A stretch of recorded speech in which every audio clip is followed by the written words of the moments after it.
Our first speaker this morning is George Shackelford. Since 2012, he has been the Deputy Director of the Kimbell Art Museum in Fort Worth, Texas. And prior to joining the Kimbell, George was chair of the Department of the Art of Europe at the Museum of Fine Arts in Boston. That was from 1996 to 2011. And then he was also curator of European painting and sculpture at the Museum of Fine Arts Houston before that, 1984 to 1995. After graduation from Dartmouth, George received his PhD from Yale University and was a David E. Finley Fellow at the Center for Advanced Study in the Visual Arts at the National Gallery of Art in Washington. That was from 1980 to 83. He's organized countless exhibitions with a concentration on the late 19th century. Among them were Degas, The Dancers for the National Gallery of Art, Degas Landscapes, and A Gift to America, Masterpieces of European Painting from the Samuel H. Kress Collection for the MFA Houston.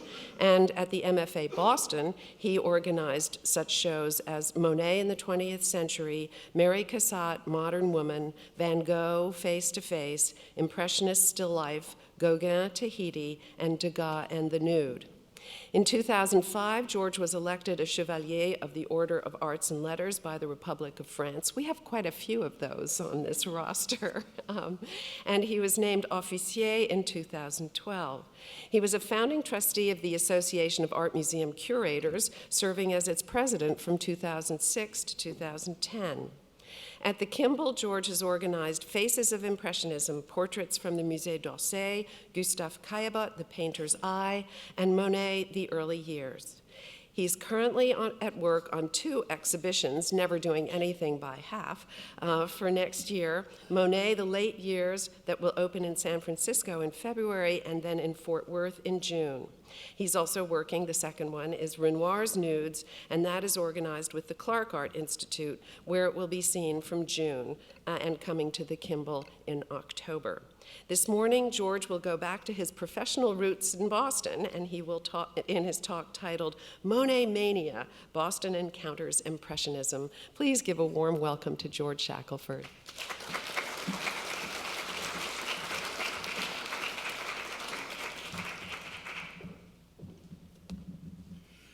Thank you, Inga, and thank you for all of you for coming out this morning. For those who were planning to be gardening this weekend and are giving up the gardening to be here, well, you were given a little reprieve by the rain, so that's good. I'm delighted to be here at the Frick. It's a great pleasure to be here with such august company, and the group of people who are speaking to you are really, it's a remarkable group of folks. And I've been asked to talk about Boston, which is a subject that I got into when I was at Boston, but there are many other art historians who have worked on this project. Eric Zaffron before me, Erica Hirschler simultaneously. And in fact, what I'm going to talk to you about today is largely derived from a piece that I wrote in an exhibition catalog about 17 years ago. So if you want the footnotes, you can go back to that. At the turn of the 20th century, Boston was a leading center for the collection of modern paintings and graphic arts. Here's the Museum of Fine Arts on Copley Square in Boston. And above all, for the appreciation of French artists. In the autumn of 1902, the Boston photographer Thomas Marr came to the MFA, then it's in that Italian Gothic building on Copley Square, to document the museum's galleries. And in the 5th picture gallery on the 2nd floor of the building, where the visitor could appreciate the strength of Boston's collection of modern pictures, he took this photograph. The photograph reveals Henri Regnault's Automaton with the Horses of Achilles, which the young artist had submitted to the Salon of 1868, and which the museum had purchased through a public subscription in 1890. Regnault's epic treatment of the scene from the Iliad seemed to Boston audiences both inspirational and dangerous, thrilling or insidiously grandiose. The quiet dignity of its neighbor to the right, The Friend of the Humble by Léon L'Hermite, may have appealed more to the Puritan tastes of those who feared the pernicious influence of Regnault's Automaton. Hanging below L'Hermite's picture, so let me go back here, excuse me. Now I've masked them with my slide, but hanging below the L'Hermite are a mix of paintings attributed to or by Millet, Corot, Georges Michel, Francais, or Cazin. Over the doorway to the long gallery at right that spanned the south side of the building is the large-scale exhibition picture by Corot of Dante and Virgil, a gloomy forest of the underworld, and painting had been given to the museum even before it opened its doors in 1876, the first work by the artist to enter the collection. Two other Corots hang on the second tier. Let's see if I can do this. Below and to the left of the Dante and Virgil, one is the early mature work by the master of the Forests of Fontainebleau from the Salon of 1846, and the other a late composition from the last years of the artist's life, Bathers in a Clearing. Three paintings, paler in tone than the rest, just here, hang beside these early and late masterworks by Corot. And it'll come as no surprise to you that the painter is Claude Monet. The paintings are three from the collection of Denman Waldo Ross, a Boston professor and painter who gave more than 10,000 works to the museum over the course of his lifetime. At the right is Ships in a Harbor, about 1873. In the center, The Valley of the Creuse, Gray Day, 1889. And at the far left, Cliffs of the Petite Dalle, 1880. These were on loan to the museum from Denman Ross in 1902, and 4 years later, they would become the first works by the artist to be given to any American museum. At the beginning of the last century, then, Monet and Corot were juxtaposed frame to frame in Boston. On one side of a gallery in a building on Copley Square, the visitor could point out the major tendencies in the history of French landscape in the 19th century. Its rise to prominence in the first half of the century could be documented in such paintings as Corot's Forest of Fontainebleau, which the critic Jules Champfleury had considered, quote, a serious study, a rigorous and well-considered sketch than a painting. Works by artists from Millet to Francais illustrated the wide variety of approaches to landscape in the 1860s and 70s, and at the end of the room, three little pictures by Monet hinted at the transformation of landscape in the work of Avant-Garde painters of the last quarter century, from the rapid impression recorded in Ships in a Harbor to the attentive record of dim light on the Valley of the Creuse, which Monet had first exhibited in 1889, foreshadowing his series exhibitions of the 1890s. But this story doesn't begin in 1902. It begins at the Salon of 1850-51. At the end of the Salon, Millet's Sower was purchased by the young William Morris Hunt, not yet 30 years old, who had first seen the painting at the Salon and went to Barbizon to meet the painter. Hunt's self-portrait of 1849 records the image of the scion of an affluent and cultured family who had gravitated to Paris, entering the studio of Thomas Couture in 1847.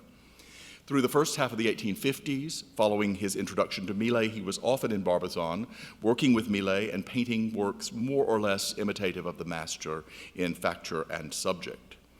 Hunt's advocacy of Millet led him to purchase yet more paintings by the artist and to encourage his friends to do so. It may be significant that the first Boston collectors of Millet made their purchases in France and not in the United States. They weren't, therefore, prey to the advice and opinions of their fellow countrymen, who were often suspicious of foreign ideas and influences. Hunt and his friend Martin Brimmer, whom he portrayed much later in life, bought 3 Millets presented at the Salon of 1853, including the magnificent Harvester's Resting at right. Although Quincy Adams Shaw, from the Harvard class of 1849, was in Paris between 1851 and 1858, it is not certain that he yet shared his compatriots' enthusiasm for Millet, though he was to become the greatest of all collectors of the painter, commissioning the Priory at Vauville here in 1872, and buying extensively from the collection of pastels sold by Émile Gavet in 1875. Hunt returned to the United States in 1855 and did not visit France again until 1867, but his allegiance to the art of Barbizon did not waver.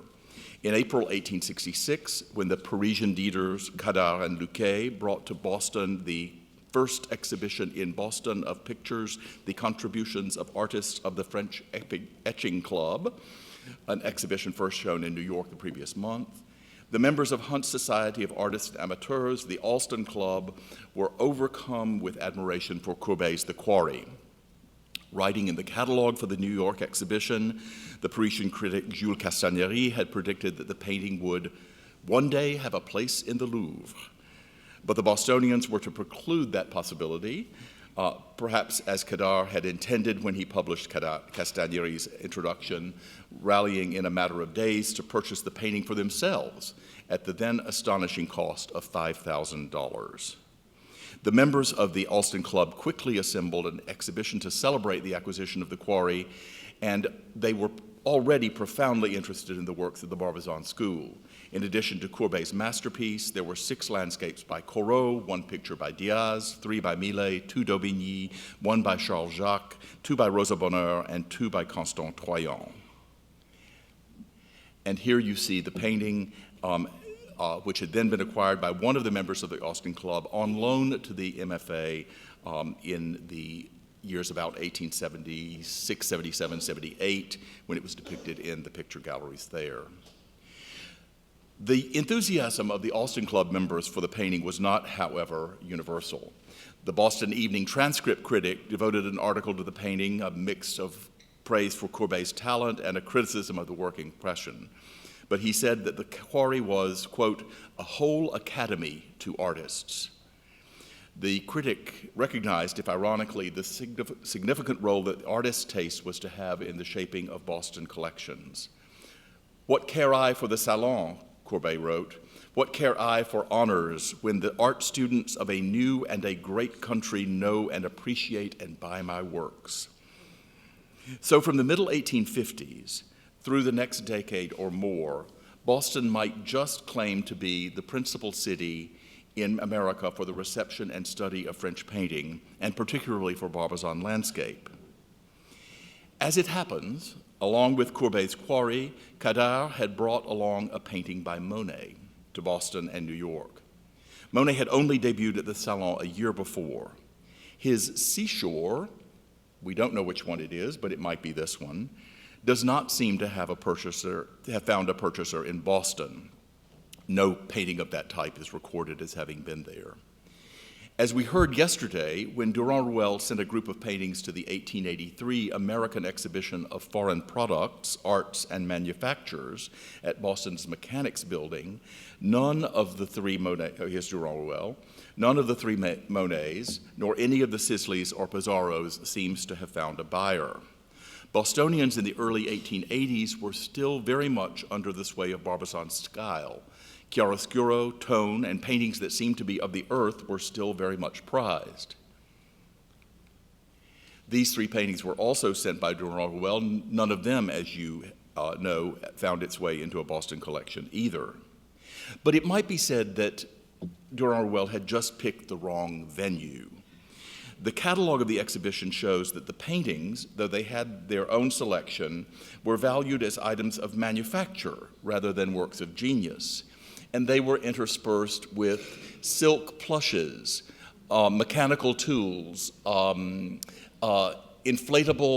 I can't even read it from here, there's one that does rubber products and another for musical instruments. Listed amongst the artists, you might as well have had saddles and flip-flops. By the late 1880s, however, I wanted to point out that Huguet, an artist not very much reputed nowadays, did not sell his Caravan in 1883, but much later, the rather conservative collector Ernest Wadros Longfellow bought this really superb picture by Huguet I think in 1899 from Durand-Ruel, and it's now at the MFA. It hasn't even got a color photograph, but it is in perfect condition and really a stunner of an Orientalist painting. By the late 1880s, the Impressionist revolution began to make itself felt in Boston as across America, and Bostonians began to be more open to the collecting of the works of Monet, the painter that they came to see as the new prophet of the French landscape. The enormous publicity surrounding Durand-Ruel's 1886 exhibition in New York which opened in April at the American Art Galleries and was transferred to the National Academy of Design in May and June, may have roused some interest among Bostonians in the artists of the Impressionist generation. And we cannot underestimate the importance of Durand-Ruel's setting up a gallery in New York for the spread of Impressionism in America, because it was through New York that such works as the Ships in a Harbor or At the Francais by Mary Cassatt entered American collections. It's likely, though, that the influence of artists may have again played a more significant role in promoting Impressionism in Boston, as again in other cities in the United States, as the enthusiasm of William Morris Hunt for Millet had spurred interest in Barbizon painting a generation before. Perhaps the most important point of contact for Bostonians was the American painter John Singer Sargent. After Monet moved to Giverny, here his house, Sargent, who had been Monet's friend since the 1870s, visited him there on a number of occasions. He spent part of the summer of 1885 in France and sketched, I should point out that that is Sargent's portrait of Monet at the left and his self-portrait at right. He sketched Monet at work in Giverny. Here you can see the kind of inspiration that he took from Monet's work. And here, and here. And he sketched Monet painting in Giverny in the summer of 1885. The painting, Meadow with Haystacks near Giverny on the left, was shown by Durand-Ruel in New York in 1886. In 1887, after a second summer to visit to Monet at Giverny, Sargent made a protracted visit to Boston. Here's Sargent painting.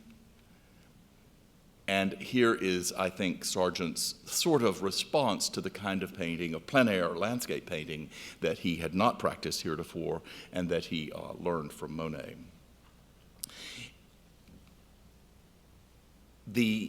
It has been suggested that Boston's encounter of Monet through Sargent may have influenced the city's oldest gallery, Williams and Everett, to purchase from Durand-Ruel in New York The Road at La Cave-Pourville, here it is, the first picture by the artist to be owned by a Boston firm.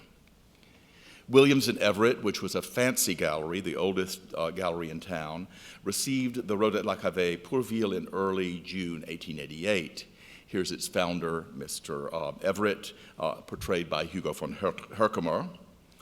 And the painting was ultimately acquired by Mr. and Mrs. Charles Fairchild, there she is at the right, intimate friends of Sargent, who painted her and her son and daughter during his Boston sojourn.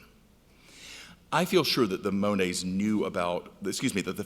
knew about Monet through Sargent, and I wonder whether they were also encouraged by their young friend, Dennis Miller Bunker, whose portrait by Sargent you see at the right.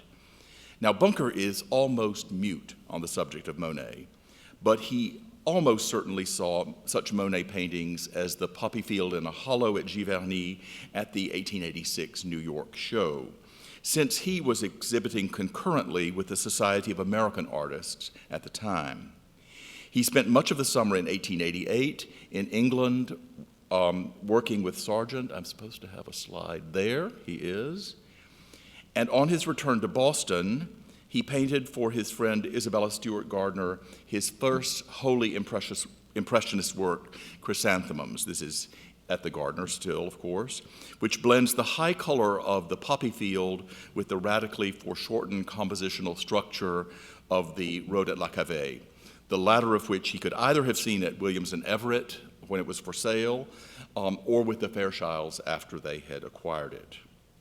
Now, artists were responsible, above all, for building Monet's local reputation. Even before paintings by Monet were owned in Boston, let me go back here. Greta, the anonymous critic of the Art Amateur, and I would love to know which man Greta was, had already commented in October that, quote, "Quite an American colony has gathered, I am told, at Giverny, 70 miles from Paris on the Seine, the home of Claude Monet, including our Louis Ritter, W.L. Metcalf, Theodore Wendell, John Breck, and Theodore Robinson of New York. A few pictures just received from these young men show that they have all got the blue-green color of Monet's Impressionism and got it bad. Mind you, this is before a painting that Greta could ever have seen a painting by Monet, perhaps. It's certainly not in Boston. And as the critic William Howe Downs reported in 1888, it was, quote, not altogether impossible to find extremists who already avow openly their admiration for these mad outlaws, the Impressionists. There is such a thing as a fashion in art, he went on to say, referring to Durand-Ruel, that, quote, the Parisian merchant who foresaw the fame of the men of 1830 is now staking his fortune upon the next turn of the tide. And he was right, as Paul-Louis Durand-Ruel told us yesterday.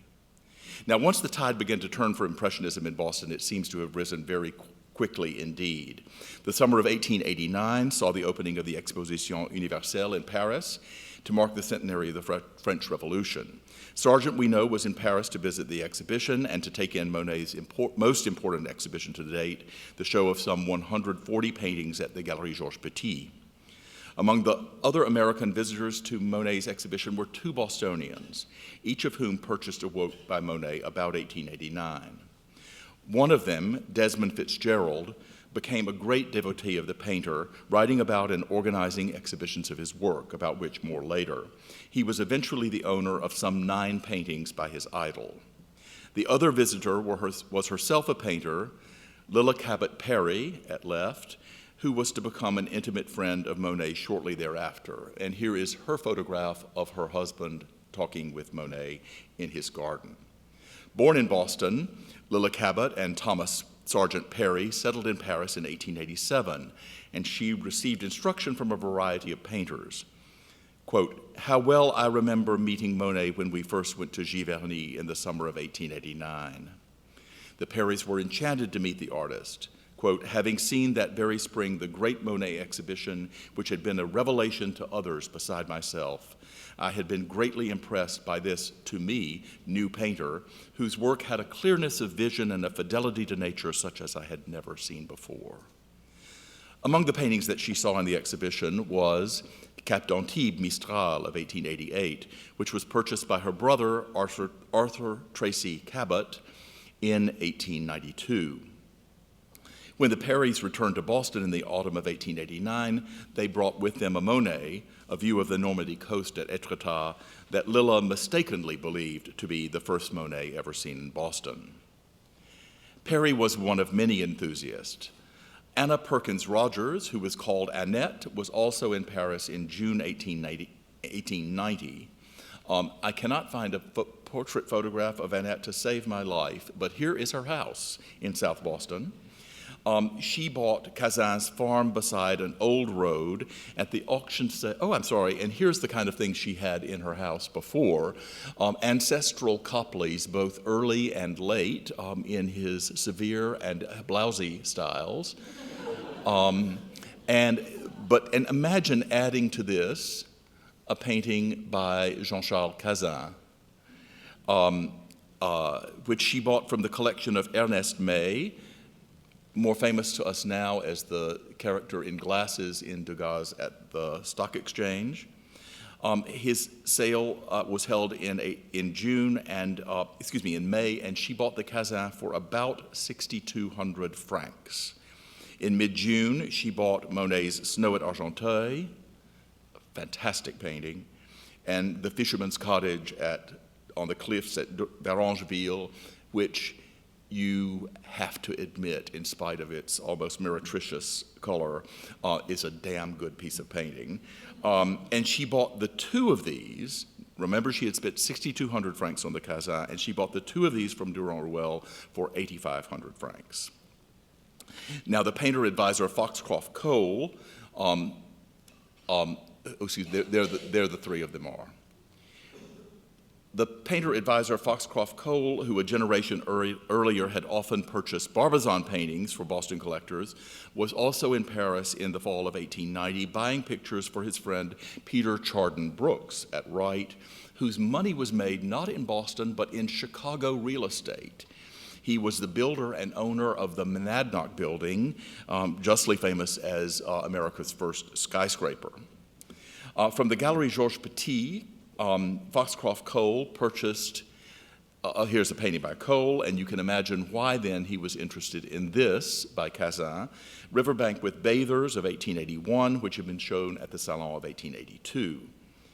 For Durand-Ruel, he bought 3 paintings by Monet, the Boulevard Saint-Denis, Argenteuil in Winter, 1875, the Seine at Lavacour, and the Old Fort at Antibes, 1888. Cole wrote to his patron that he had purchased 3 pictures by Monet representing 3 phases of his talent. I had the choice of about 50 pictures, so it was quite difficult to decide which to take. I paid for the 3 14,500 francs, and for the Cazin 15,000 francs. Have you got that now? 15,000 for the Cazin, about under 5,000 apiece for the Monets. So you see, I have spent nearly all your money. How the parabola of value does work. It's worthy of note that even with Monet's considerable reputation by this time, a Salon painting by the Cazin was worth more than 3 masterful paintings by him. It breaks my heart to see all of my paintings leave for America, Monet had written to Durand-Ruel in 1888. And although the Impressionist works won the enthusiasm of at least a number of collectors in every part of the United States, they were an easy target for satirists. Quote, the Impressionists have been exhibiting here, that is in Boston, in force lately, lamenting the passing of, wrote one critic, lamenting the passing of the Barbizon artists so long favored by Bostonians. Quote, but at last the news is circulated that leading Boston buyers of paintings, the first buyers in other days of Millets, Corrots, Diazes, and Daubignys, are now sending to Paris for this sort of thing. And Impressionism becomes the fashion. Some of our leading landscape artists praise it and preach it. Many of the younger painters practice it. The old favorites, sticking to their own styles, take back seats, and one almost wonders if all the pictures of the past are going to be taken out into Copley Square and burned. The past, he said, is virtually black and white. Motley and Monet are your only wear. He cites some of the figures who were involved in the promotion of Impressionists Motley and Monet in Boston. He talks about Foxcroft Cole, but the most important collector in Monet of Boston is the one who ironically is the least known in Monet circles, and that is Desmond Fitzgerald, a hydraulic engineer by training and head of the Boston water system, who eventually became a collector, critic, and a dealer in modern paintings, Bostonian as well as French. He went on to build a private museum devoted to his collection. It's now a church, which included works by Monet principally from the 1870s and 1880s. And here are 2 views taken after the turn of the century of his gallery with you can even just cursorily admire the number of great paintings by Monet, as well as other American artists that were in the room. And they include, I'm going to go through all 9. This is the only one in the Museum of Fine Arts Boston now, and it came not from him directly, but later, much later in the 1970s. And there was this, and this, and this, and this, and this, and this, and this, and that. Pretty good collection. In the list of advocates cited in the press, one name, however, stands out. Oh, there's his house again. And let's then remember that, I jumped ahead of myself. The first exhibition, solo exhibition of Monet's work was held in Boston in 1892 at the St. Botolph Club, which is in one of these buildings right here on Newbury Street. And it was said at that time that there were 40 paintings by the artist in Boston collections. So imagine then that Boston, which is, remember, a small town, had acquired in the space of 4 years 40 paintings by Monet. And in the list of the advocates cited in the press, here's the press around the St. Botolph Club exhibition. There was another one held. Mr. Fenollosa, quote, expert in Japanese art, exults in numberless discourses on the increasing Japanese influence, evident in the use of simple, pure tints, and unconventional composition. Ernest Francisco Fenollosa was curator of Japanese art at the Museum of Fine Arts from 1890 to 1896. He'd gone to Japan soon after his graduation from Harvard and became a distinguished connoisseur and collector of extraordinary paintings. He brought his paintings back to Boston, sold them to a Mr. Charles Goddard Weld, a doctor, and they were placed on view at the museum in 1889. His advocacy of Monet's paintings by virtue of their dependency on Japanese compositional strategies and, quote, simple, pure tints, suggests another way in which Bostonians may have appreciated Monet's art, through their shared partiality for Japanese art. Though the St. Botolph exhibition was the first monographic exhibition of Monet's work in the United States, several of the paintings it featured had already been seen in public, for Anna Perkins Rogers had lent her Monets to the museum a year before, and following the exhibition, Denman Ross's Valley of the Crows, Gray Day, and two paintings from Desmond Fitzgerald's collection joined three that had not been seen at the St. Botolph Club, namely the Ravine of the Petit Creuse there, and the Fairchilds wrote it like Havre, Pourville, and on the cliff at Dieppe, which I don't have a slide of, at the MFA. This was, in effect, a summer installation of works by Monet, and it coincided with Fenollosa's major exhibition of the works of Hokusai, and I don't think that was by accident. Here, then, was the situation at the turn of the century. Dozens of paintings by Monet in private collections in Boston. No other Impressionist landscape was so appreciated in the city as Monet. Not Pissarro, not Sisley, not Renoir yet. Monet was the man. Still, Impressionism had not found its way into the museum yet, at least in the permanent collection. So it's ironic that the first Impressionist landscape officially to enter the collection of the museum was a refined and elegant view of a racecourse in the Parisian suburbs of by Monet's chief rival, Edgar Degas. Racehorses at Longchamp, purchased in 1903, was in fact the first work by Degas to enter the collection of any American museum. The painting was sent to Boston by the New York branch of Durand-Ruel in April 1903, at the time that the museum was already considering the purchase of another picture by Degas, Orchestra Musicians, now in Frankfurt. The president of the museum asked the gallery to send the second painting to Boston. That is to say, to send the racehorses picture to join its fellow Degas in Boston for consideration. And he wrote to the director to ask him to obtain the opinions of experts. There was a lot of difference of opinion amongst the parties responsible.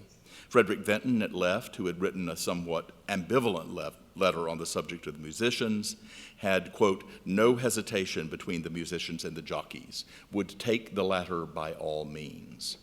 Frank Benson at Right concurred. Lilla Perry argued that in spite of the obvious defects, she would buy the musicians rather than the jockeys as being a more characteristic example.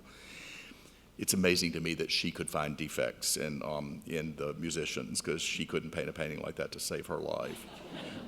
Edmund Tarbell shared her view, though he admitted that the jockey picture has the best drawing of horses he has ever seen. A decision had been reached by early May, and needless to say, it was the jockeys. It was purchased for $9,000, and Durand-Ruel said that he was perfectly willing for the other Degas to remain at the museum for a few days longer, in the hope that they, the trustees, will finally decide to purchase it at the price of $13,500, as I know they will never again have such an opportunity of acquiring a Degas of this quality and composition at such a price. At least on the last factor, he was correct. At the end, the musicians was returned to New York. Now, the decision to buy the comparatively more conservative race horses at Longchamp over the more emotionally biting, spatially challenging musicians of the orchestra may be understood in the context of Boston's predilection for the art of the countryside over that of the city. This goes back to the 1860s, in fact. Boston's love of rural subjects in Millet, Corot, Diaz, Rousseau, and Daubigny had crystallized then. That early preference for landscape beauty saw its natural conclusion in turn-of-the-century Boston's obsession with Monet. And it was hard to get Boston's collection out of that. When I was there, we were able to acquire this Degas, and most radically, this Monet, this Caillebotte, which became possible actually through the sale of a Monet. But the obsession with Monet had led Bostonians away from buying gritty Impressionist pictures, and it was time to add one to it. Plus, I got the advantage of being responsible for the first man's butt on the front page of the Boston Globe. A record I hold. A woman's butt next 2 weeks later with Degas. Exhibitions continued through the 1890s, and in 1905 culminated in a grand retrospective in which paintings from Boston collections were joined by canvases from Durand-Ruel in New York and Mrs. Potter Palmer in Chicago at the Copley Hall, one of the large rooms in the Grunman Studios near the museum, where a retrospective exhibition of Whistler, here on the right, had occurred in 1904, and where the infamous Armory Show was to be shown in 1913. The 1905 show was by any measure resplendent, a grand statement of the love for Monet among Boston collectors. And you see there some of the paintings that you had seen in Fitzgerald's studio, joined by others from Durand-Ruel and again from Mrs. Potter Palmer. But only slowly did these works come into the public sphere. In the early 1920s, for instance, in the museum's new location, its present classic building, works by Henri Leroux, the giant by the river there, took pride of place over his Impressionist contemporaries.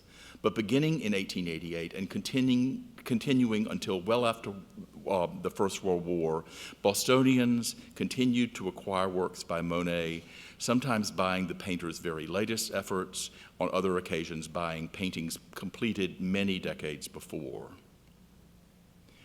And during the 20th century, perhaps at the expense of the art of Picasso, Braque, Kandinsky, Klee, the Museum of Fine Arts became a considerable center for the study of Barbizon and Impressionist landscape, and particularly of the art of Monet. Following the 1905 show, Monet's first American museum exhibition was held at the MFA in 1911. A massive memorial exhibition took place in 1927, and in the last quarter of the century saw the groundbreaking Monet Unveiled exhibition in 1977, which marked a turning point in the technical analysis and appreciation of the artist's style. Finally, two shows organized by the museum with Monet scholar Paul Hayes Tucker, let me go back, Monet in the 90s. Here you see the room of Rouen and Pourville, I think. Varangeville? Pourville. Cliffs. Fécamp. Sorry, one of those places.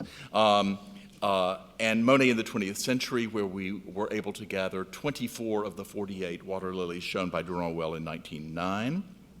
These shows explored in depth and in detail the artist's series, paintings, and the phenomenal nymphéas of the final years of his life. And most lately in the museum's galleries, generally hung with works, or traditionally hung with works by many artists shown side by side. Curator Katie Hansen, who's here today, has brought Boston's collection of paintings by Monet all together, creating a kind of permanent retrospective in one splendid room. Now, this brings us up to date, perhaps, but there is more study to be done, study that I've not undertaken and that's pretty difficult to, in fact, do.